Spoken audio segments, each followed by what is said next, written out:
कार्तिक मास महात्म्यम अध्याय 24। राजा प्रथु बोले, हे मुनिश्रेष्ठ, आपने तुलसी के इतिहास व्रत महात्म्यम के विषय में कहा। अब कृपा करके बताइए, कार्तिक मास में क्या और भी देवताओं का पूजन होता है? नारद जी बोले, पूर्व काल की बात है। संग पर्वत पर करवीकर में धर्मदत्त नामक विख्यात कोई धर्मज्ञ ब्राह्मण रहते थे। एक दिन कार्तिक मास में भगवान विष्णु के समीप जागरण करने के लिए वे भगवान के मंदिर की ओर चले। उस समय एक पहर रात बाकी थी। भगवान के पूजन की सामग्री साथ लिए जाते हुए ब्राह्मण ने मार्ग में देखा, एक भयंकर राक्षसी आ रही है। उसके बड़े बड़े दांत, लपकती हुई जीभ और लाल नेत्र देखकर ब्राह्मण भय से थर्रा उठे। उनका सारा शरीर कांपने लगा। उन्होंने साहस करके पूजा की सामग्री तथा जल से ही उस राक्षसी के ऊपर प्रहार किया।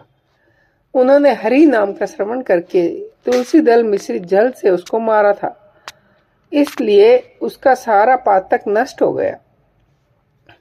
अब उसे अपने पूर्व जन्म के कर्मों के परिणाम स्वरूप प्राप्त हुई दुर्दशा का श्रवण हो आया। उसने ब्राह्मण को दंडवत प्रणाम करके इस प्रकार कहा, ब्राह्मण, मैं पूर्व जन्म के कर्मों के फल से इस दशा को पहुंची हूँ। अब मुझे किस प्रकार उत्तम गति प्राप्त होगी? धर्मदत्त ने उसे इस प्रकार प्रणाम करते देख आश्चर्यचकित होते हुए पूछा, किस कर्म के फल से तुम इस दशा को पहुंची हो? कहाँ की रहने वाली हो? तुम्हारा नाम क्या है और आचार व्यवहार कैसा है? मुझे बताओ। उस राक्षसी का नाम कलहा था। कलहा बोली, ब्राह्मण, मेरे पूर्व जन्म की बात है। सौराष्ट्र नगर में भिक्षु नामक एक ब्राह्मण रहते थे। मैं उनकी पत्नी थी। मेरा नाम कलहा था और मैं बड़े क्रूर स्वभाव की स्त्री थी। मैंने वचन से कभी भी अपने पति का भला नहीं किया, उन्हें कभी मीठा भोजन नहीं परोसा, सदा अपने स्वामी को धोखा ही देती रही। मुझे कलह विशेष प्रिय था, इसलिए मेरे पति का मन मुझसे सदा उद्विग्न रहता था।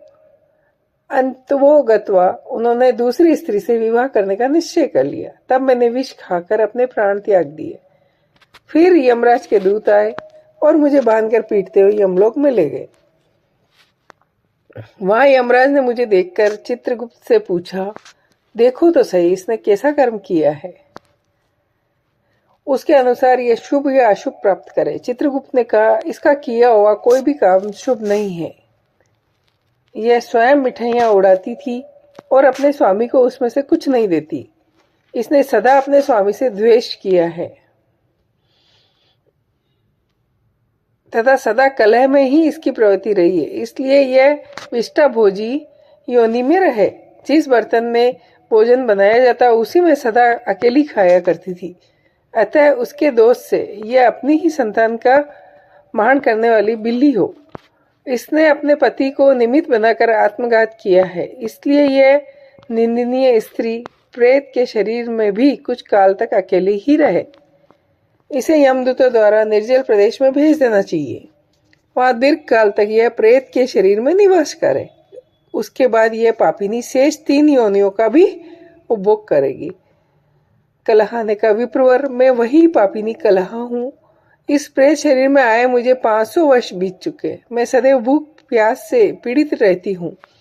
एक बनिए के शरीर में प्रवेश करके मैं इस दक्षिण देश में कृष्णा और वेणी के संगम तक आई हूँ।